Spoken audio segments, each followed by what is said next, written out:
Bom, nós sabemos quem são os homens bons e retos diante do Senhor, como nós vimos no vídeo anterior. Mas e os homens maus? Quais são as características que definem o homem mau diante de Deus? Fique aí que nós vamos descobrir isso hoje, amém?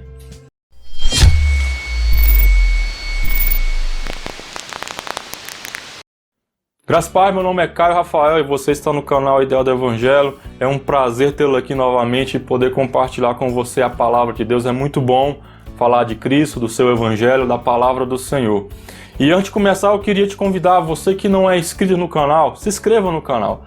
Ajude o canal a tomar proporções maiores para alcançar mais pessoas, para que o Evangelho alcance essas pessoas e elas sejam transformadas por Cristo, pelo Espírito de Deus, para que possamos todos juntos glorificar o Senhor.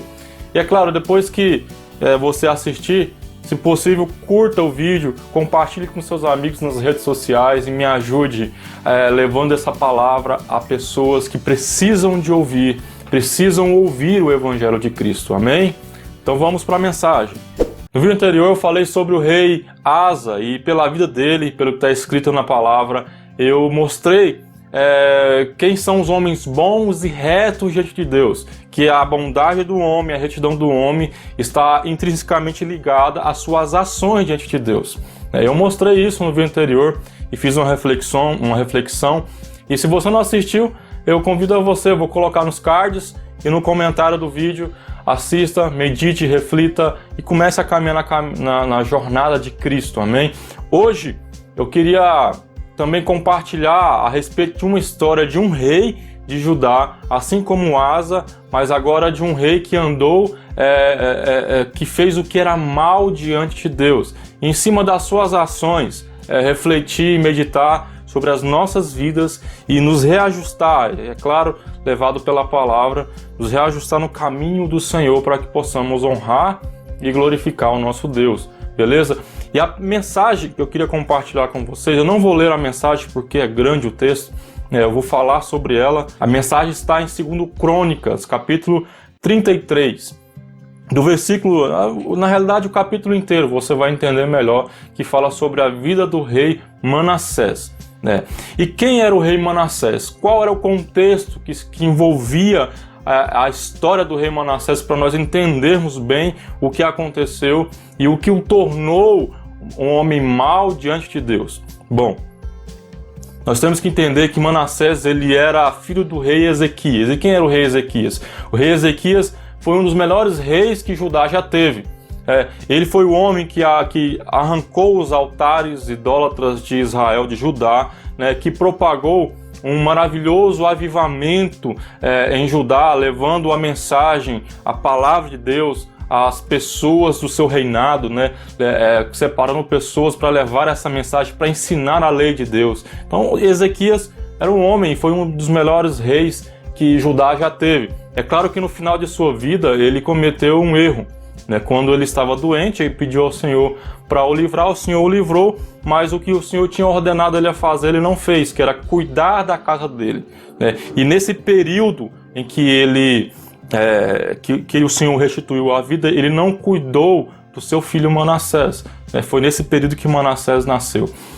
Mas quando Manassés veio, o contexto de povo, de reinado, era um contexto de povo que estava segundo a vontade do Senhor. Então quando Manassés veio, o povo estava em paz com Deus.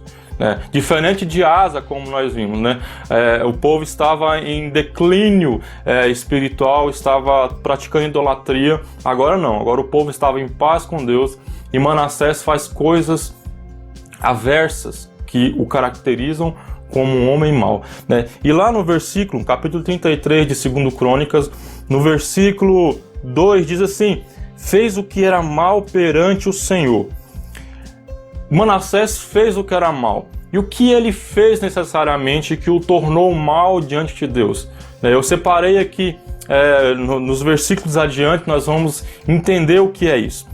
E a primeira coisa que a palavra nos deixa bem claro é que ele fez o que os gentios, aqueles que Deus havia expulsado daquela terra, ele fez igual àqueles homens. E o que esses gentios fez? A palavra diz que esses gentios eles adoravam outros deuses. adoravam deuses estranhos, praticavam idolatria, praticavam magia. E é justamente essas coisas que Manassés fez. Nós vamos observar no texto que ele fez assim como aqueles gentios, coisas horrendas e até piores do que eles. Por quê? Porque ele tinha o contexto que nós podemos observar, isso é claro para nós tirarmos as aplicações corretas também. Era um contexto de povo escolhido de Deus, um povo que foi separado pelo Senhor, e foi dado a esse povo conhecer de sua graça, da sua palavra, e por isso que era pior para Manassés do que para os gentios, esses gentios que havia expulsado, porque Manassés estava inserido dentro de um contexto, um povo que conhecem a verdade do Senhor. Então assim, Manassés fez o que era mal perante os olhos de Deus, porque ele fez coisas iguais aos gentios a qual o Senhor havia separado, havia expulsado daquela terra. E que coisas são essas? O texto é bem claro, diz que ele edificou altares, edificou os postes ídolos, edificou os altares nos montes, levando o povo à idolatria. Mas não para por aí, ele não só edificou, não só levantou altares, não só praticou idolatria, ele também edificou altares dentro do templo do Senhor.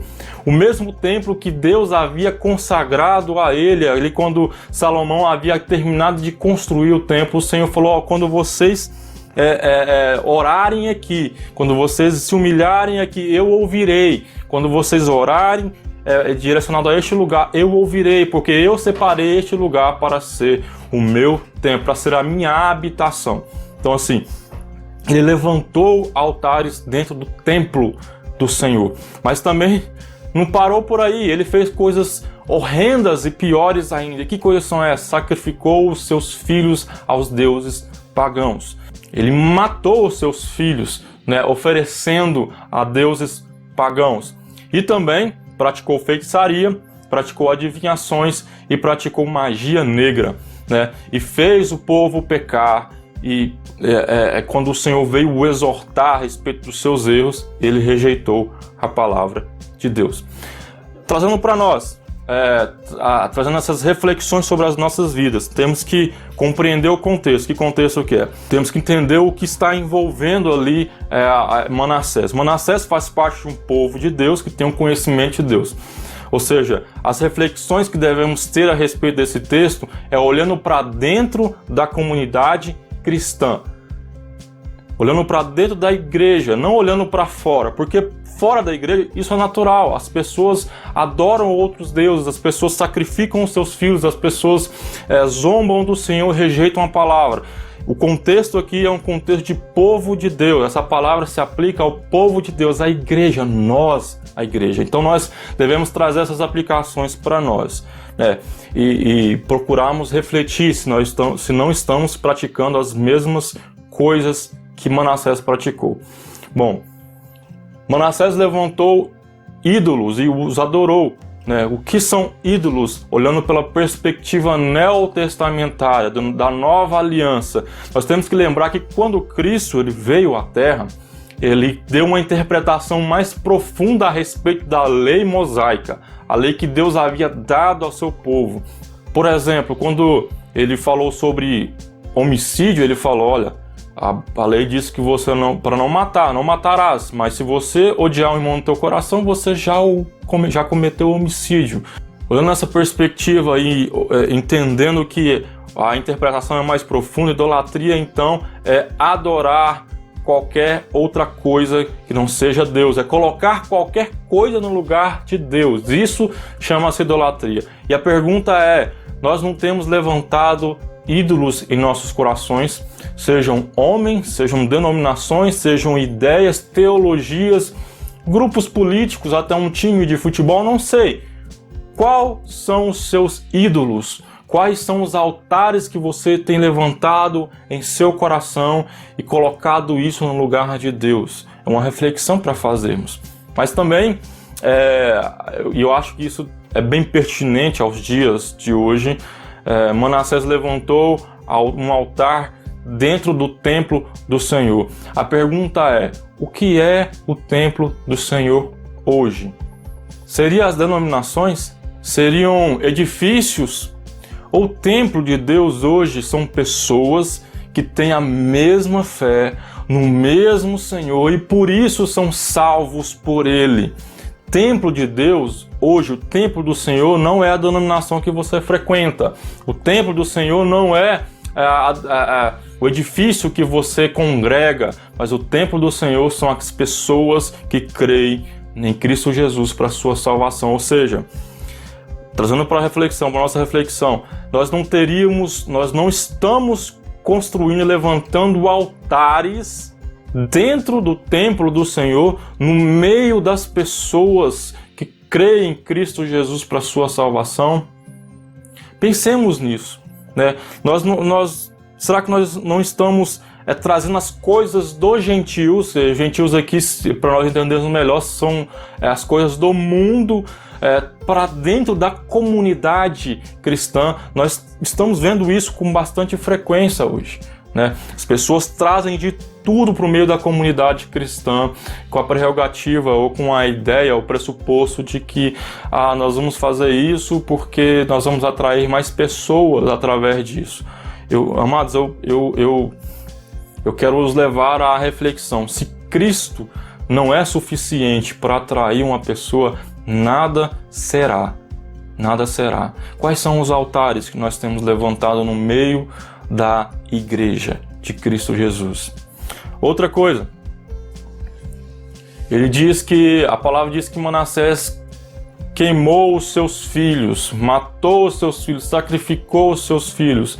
Não estaríamos nós sacrificando os nossos filhos, deixando-os ser levados pela essa onda mundana e pecaminosa, deixando os nossos filhos adorarem ou viverem a vida desregrada longe do Senhor, ou simplesmente não dando a eles o que eles precisam, que é a palavra do Senhor, que é o Evangelho? Será que nós não estamos sacrificando os nossos filhos, retendo a correção necessária para eles se tornarem pessoas boas? Façamos essa reflexão. Outra coisa que Manassés fez foi praticar feitiçaria, adivinhações, magia negra. E eu volto a fazer a mesma reflexão. Nós não estamos praticando feitiçaria. O que é feitiçaria? É manipulação espiritual. Amados, o que eu tenho visto hoje no meio do povo de Deus é pessoas tentarem manipular o reino espiritual em detrimento às suas vontades pessoais. E isso é abominável diante de Deus. Isso é abominável diante do Senhor. Isso torna-nos homens maus quando tentamos fazer essas coisas. Mas também Manassés, na posição de rei, levou a nação a pecar, levou a nação a errar. Na nossa posição de pai, de empresários, de funcionários, aonde quer que estejamos, não estamos levando as pessoas ao caminho do erro também? É uma reflexão, é uma pergunta que nós devemos fazer a nós mesmos para tomarmos atitudes corretas, né? E quando a palavra de Deus vem ao nosso encontro, ela nos confronta para nos levar e nos orientar de volta ao caminho da verdade. E muitas vezes, quando alguém te exorta falando sobre a verdade, dos seus erros, como você tem reagido diante disso? Será que você tem rejeitado a palavra, chamado o rapaz, o irmão que tem tentado te ajudar, chamado ele de fariseu? Esse fariseu, sai para lá com essas ideias legalistas suas. Amados, o Senhor nos chamou, nos salvou para sermos santos e irrepreensíveis diante deste mundo, diante dele, porque ele é santo. Ou seja, nós devemos obedecer ao Senhor. E a palavra é muito clara quando diz que, lá no versículo 11, diz que a ira de Deus veio sobre Manassés. E diz bem assim, pelo que o Senhor trouxe sobre eles os príncipes do exército do rei da Assíria, os quais prenderam Manassés com ganchos, amarraram-no com cadeias e o levaram à Babilônia. Amados, essas coisas atraem a ira de Deus sobre aqueles que as praticam. O que aconteceu com Manassés? Ele foi levado, preso de forma humilhante, né? Isso atraiu a ira de Deus sobre Manassés. A prática dessas coisas que eu levei, que eu trouxe aqui para refletirmos, atrai a ira de Deus sobre nós ao ponto de nos levarmos ao fundo do poço, escravos do pecado, escravos de Satanás, escravos e escravos. Devemos pensar sobre isso, refletirmos sobre isso. Mas não para por aí. O texto é incrível porque mostra pra gente algo que Deus fez, né, com Manassés, que nos reflete, nos revela quem Deus é em nossos dias também, né? A palavra diz que lá no versículo 13, diz que quando Manassés estava ali preso, né, ele se humilhou diante do Senhor e clamou a ele. Diz assim no versículo 12: e ele, angustiado, suplicou deveras ao Senhor, seu Deus, e muito se humilhou perante o Deus de seus pais. Na situação em que ele estava, ele reconheceu os seus erros, se humilhou, clamou ao Senhor. E como Deus reagiu? Isso demonstra como Deus tem prazer naquele que se humilha e clama ao Senhor.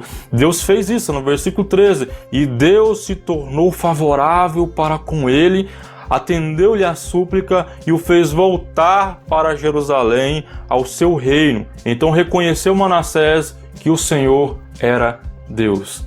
Ele se humilhou e Deus é tão maravilhoso que naquela circunstância, tudo aquilo que havia ofendido, que era abominável diante dele, que atraía a ira dele sobre a pessoa, quando Manassés se humilhou, se arrependeu diante de Deus, isso atraiu a bondade de Deus, a graça do Senhor sobre Manassés.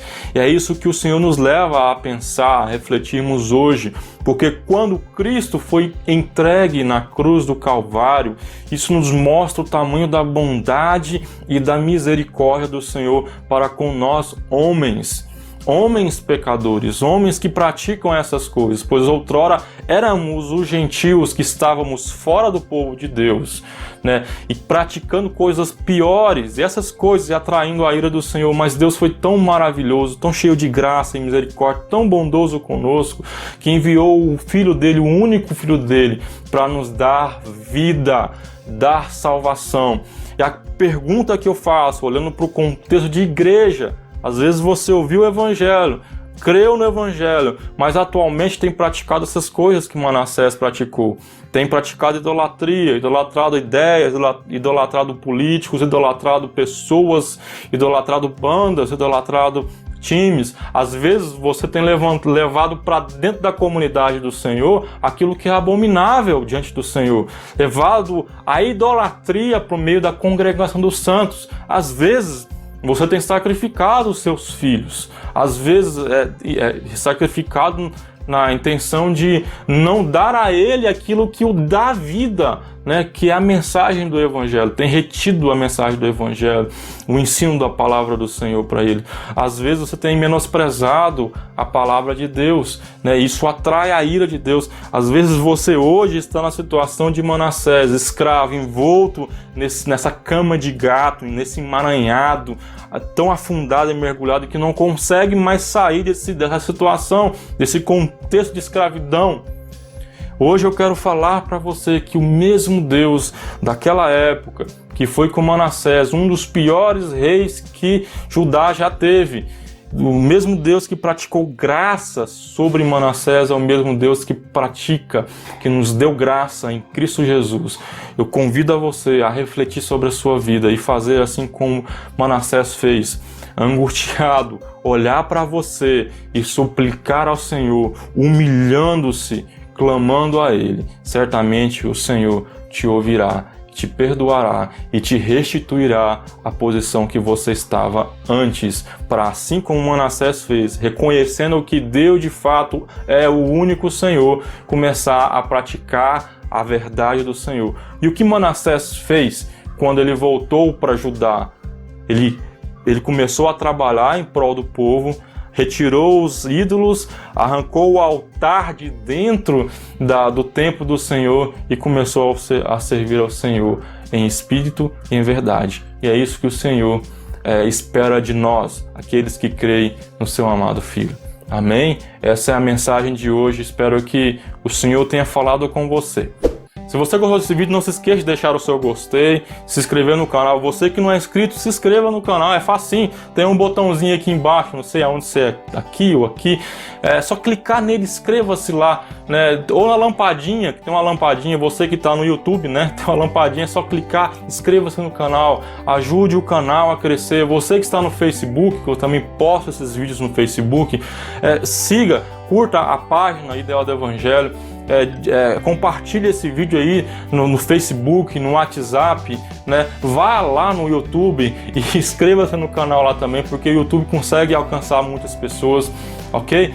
Me ajude levando a mensagem de Cristo, o ideal do Evangelho a mais pessoas. E é isso aí, fique com Deus, até o próximo vídeo, se Deus quiser. Não esqueça de orar por mim, orar pelo ministério, orar pelos seus irmãos, orar por sua família, orar pelos santos do Senhor, por essa nação. Ore e ore. Fique na graça, até o próximo vídeo, se Deus quiser.